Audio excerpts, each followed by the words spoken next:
Over the past couple months, you've probably seen a ton of market update videos from realtors, lenders, investors, market experts showing you graphs and interest rates and inflation rate and all the numbers. But at the end of the day, we just need to know, is now the right time to buy or not? Well, in this video, I'm going to talk about the three groups of people that definitely should not be buying in this market. Stick around.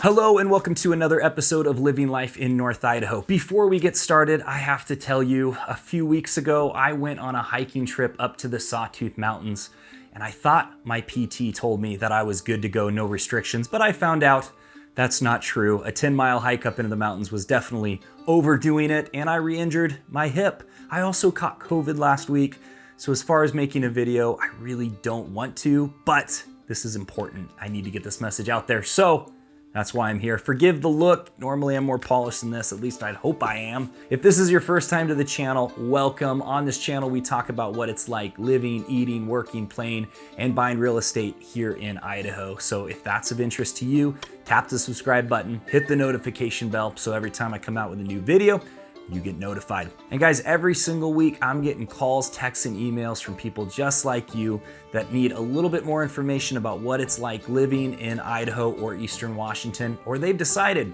that's the place that I want to move and they just need someone to help make that happen. And I absolutely love that. That's why I'm here. So if this is you and you're serious about getting moved to Idaho or Eastern Washington, reach out with a phone call, text, or email, day, nights, weekends. We are here to help you make that happen. So like I said, you've probably seen a ton of these market update videos. And while I'm still gonna go over some of the information about what the market's doing, because that is important, at the end of the day, I want you to know there are certain people that definitely should not be buying in this market.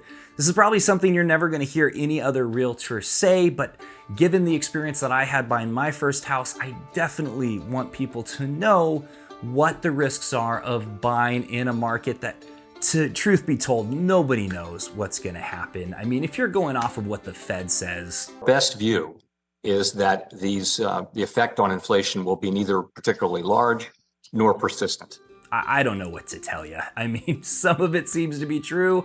Some of it's like, really? That's what we're going with? But at the end of the day, you have to gather as much information as you can and you have to make that decision for yourself. But I can definitively say there are three groups of people that absolutely should not be buying. But before I jump into my story, let's talk about what the market is doing right now. I'm sure you've heard a lot of people talking about this, but just to cover it, the interest rates did go up to around 6.25. They were jumping very, very quickly. They have calmed down. They've come down to about 5% right now in August. The demand for houses, though, is still there. We have seen some price corrections here in Idaho, but mostly it's the houses that were overpriced to begin with. If you remember, last year and earlier in this year, it didn't seem to matter what you priced your house at. It was gonna get a full cash offer, if not 20 or 30,000 over. So a lot of sellers were really swinging for the fences when they were pricing their home. Even if the realtor was telling them, hey, that's too much, they were like, we're going for it. So yes, you can look on the market and you do see homes that are coming down 20, 30, 40, sometimes even $100,000, depending on how off they were in the pricing. There's also a lot of fear being put out there by the federal government and media. So I think a lot of people are waiting to go, it's gonna be crashing. That's when I'm gonna buy. But the truth is nobody really knows if that's gonna happen or not. Seems like the feds are trying to do a hard landing versus a crash, meaning they're implementing the tools necessary to try to get recession under control. But the demand for Idaho housing in Eastern Washington is still very, very high because, as you know, droughts are getting crazy. It's fire season now. And we just had record rain up here in North Idaho and in Eastern Washington. So a lot of people are still looking at what's going on. They're looking at the FBI raid with President Trump. I mean, that is some historical. I mean, I know the media just talks about it like it's another thing. This is historical. Somebody told me today, I think the word they said, like, we've crossed the Rubicon. I'm not sure exactly what that means, but like, this has changed everything. So a lot of people are going, I need to get to a place like Idaho. So the demand is still there. Definitely not as much competition. It's not like people are paying $100,000 over to get a house right now, but there's still a lot of full price offers being made and houses are still moving. It does seem like interest rates will continue to go down, but again, I promise you, no matter how smart anybody is, they're just trying to look at all of the factors and make an educated guess. It's still a guess at the end of the day because we're in times and we're in a market that nobody has really seen. There's so much uncertainty around this. It's just a unique situation. So we're all still trying to figure this out, which leads me to my story of me buying my first house. Now bear with me, it might be a little bit lengthy, but there's a very good reason I'm telling you this story. So I bought my first house when I was 23 years old and it was in 2009. I had heard about the recession, but I didn't really experience much of it. We were pretty insulated here in North Idaho. And so I was like, okay, well, I'm still working, I'm still making money. Everything seems fine to me. I knew I could go get a killer deal on a new motorcycle because it seemed like prices had dropped. But I saw my friend buying his second house and everybody had told me it's a great time to buy a house and if you can, you should. Well, I was VA qualified, so I was able to go and buy a house with no money down. At the time, I didn't really know how to listen to my gut. I was just listening to everybody around me and they're all saying this is a great decision, you're gonna get a great deal. Truth is, the prices on median homes in Idaho really didn't drop that much. I think I got like a $10,000 discount from the original price, but I mean, considering that homes in the millions were dropping quite a bit, I was kind of bummed. But yeah, so I bought this house and I'm really happy. I'm newly married, I've got 2 kids and great, I'm doing white picket fence, doing the thing. 2 months later, I lose my job out of nowhere. We were busy, things were great, and all of a sudden the company I worked for lost their contract to the competition. So competition hires me and I go from making $55,000 a year to $15 an hour. And I'm working just as hard. And I went, this is bad. I cannot take care of my family and afford this mortgage. So I'm sweating bullets at this point. I change jobs. I go become a copier salesman because some guy who was getting a bonus from me joining, a recruitment bonus, was like, oh, it's a great time to be in copier sales. Total lie. That's the only time I got yelled at daily by clients. I mean, I'd walk in cold calling people and they would literally yell at me.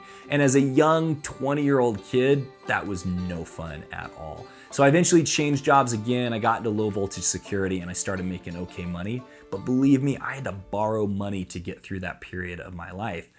Now, here's the thing. I made money when I sold that house in 2015, but there was a toll, a mental toll that took that really affected the rest of my life. I developed an anxiety attack disorder during that time because I was so nervous. Now, was I in any real danger of being homeless or losing my house? No, I had family who was going to look out for me, but I didn't want to have to rely on them. And I didn't really know if they were going to be there for me or not. I'm an adult now. I'm supposed to be able to take care of myself. And so even though it worked out, I made money at the end, it was not really the right decision. It caused a lot of stress, a lot of problems. My wife and I ended up getting divorced shortly after selling that house. It was not good. I even developed other medical issues that I didn't know what was going on because the stress was so bad. So the reason I'm telling that story is even though on paper I was very well qualified to buy that house, it made a lot of sense to buy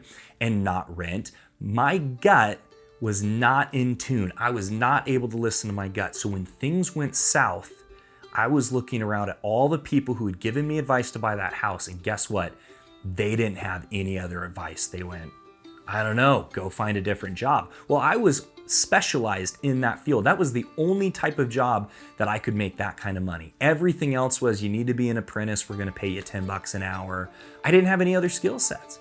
And then being married and having kids, that added so much pressure, and it was not the right decision for me to do that. So even though, like I said, everything made sense on paper, it wasn't the right decision. And when it comes to buying a house, that's what we're dealing with right now. There's so much information out there and nobody knows exactly what to be doing right now.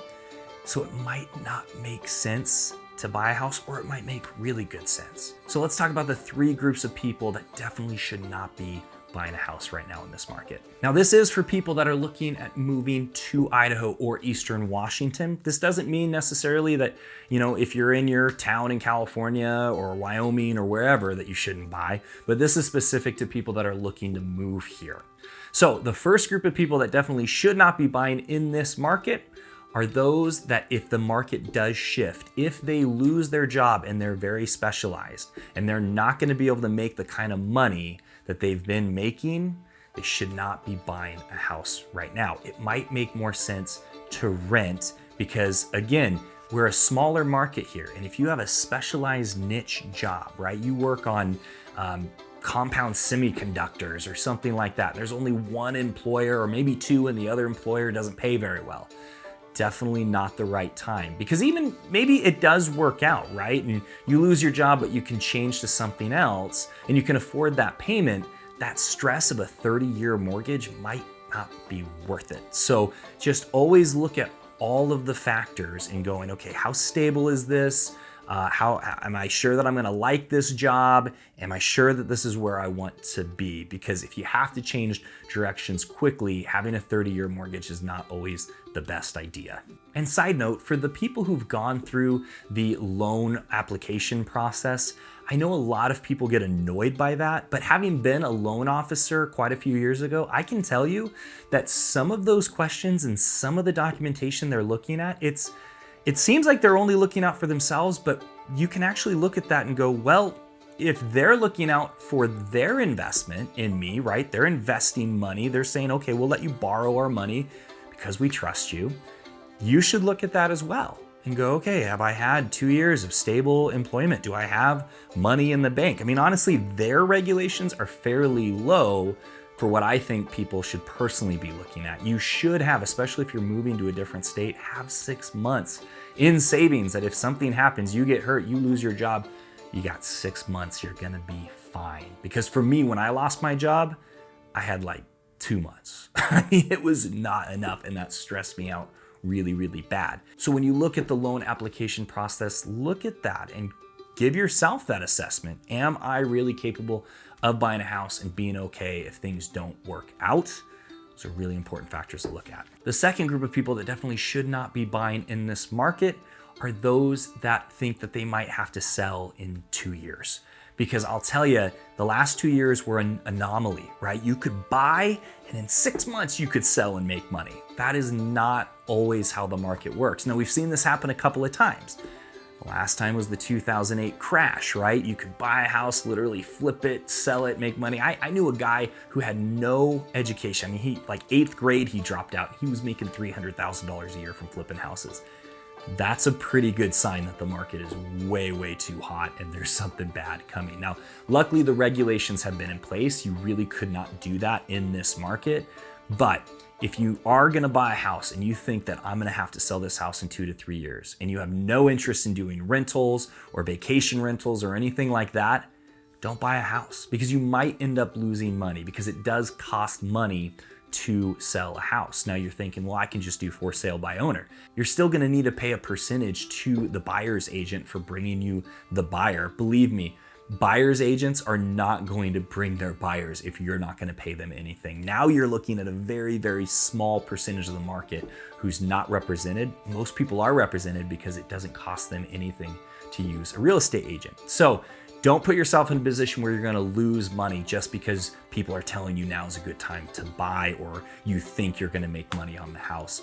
Only do it if you know that, hey, we're gonna be able to rent this out and we don't need the funds from the sale of that house to buy our next house. Now, I know it's hard. What's gonna happen in the next 2 to 3 years? Some people don't know, but if you're on that fence and you're not sure, might not be the best time to buy. And the last group that definitely should not be buying in this market, and I'm speaking from my own personal experience, those who mentally cannot deal with owning a home during a recession. Now, according to the White House, we're not in a recession. Let's rephrase what a recession is. But we all know we're in strange times. Inflation is high. It seems like recession might be right around the corner. It might not. But if you're like me when I bought my first house and things change and you're not very resilient and it's gonna crush you mentally, it's not worth it. Even if you get a great deal and you can make a lot of money, at the end, it's not worth putting yourself, your family, your marriage through that kind of stress. Make sure that you look at all the factors. Make sure you're gonna be okay, even if things change a little bit, that you can pivot. I'm in a much different spot at 36 than I was at 23. I have a lot of different skill sets. If something doesn't work out, I know that I can swing a hammer. I know that I can do things to take care of my family. And that helps mitigate the risk of signing a 30-year mortgage. Now, I know this is probably a totally different video than you're used to seeing, and I hope so. I hope that this comes off as authentic because I'm trying to be real with people. There are definitely certain people that I would not recommend buying in this market, but at the end of the day, you have to gather all the information and you have to trust your gut, because when things get really, really hard, it's that gut decision that's gonna give you the resilience to get through it, even if it seems like it's not gonna work out. And that's really important. For a lot of people over the last 2 years, this is a dream come true for them. There's not as much competition. Housing prices are starting to come down. In fact, a lot of sellers up here are offering buyer concessions to buy down their rate. So you can still get an excellent rate, have less competition, and a better price on the house. So it really is, for those who are serious about getting moved here, this can be an excellent time to buy. But there are certain people that definitely should not be buying, and you have to gauge whether you're that person or not.